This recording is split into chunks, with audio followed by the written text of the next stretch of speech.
السلام علیکم ناظرین، اہم خبر سے آپ کو آگاہ کرتے چلیں۔ اسرائیل پر جوابی حملے کے رد عمل کے پیش نظر امریکہ نے ایران کے میزائلز اور ڈرون پروگرامز پر نئی پابندیاں لگانے کا اعلان کر دیا۔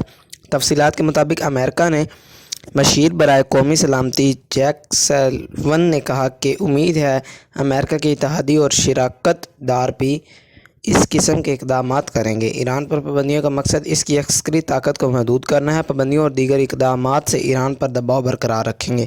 دوسری جانب امریکی قومی سلامتی کے ترجمان جان کربی نے کہا کہ امریکہ ان پر معاشی دباؤ بڑھانے کے لیے کام کر رہا ہے۔ یہ بات غلط ہے کہ ایران نے اسرائیل پر حملے کی وارننگ پہلے دی تھی۔ ایران سے حملے کا پیغام ملا تھا، لیکن کوئی وقت، ہدف یا رد عمل کی نوعیت شامل نہیں تھی۔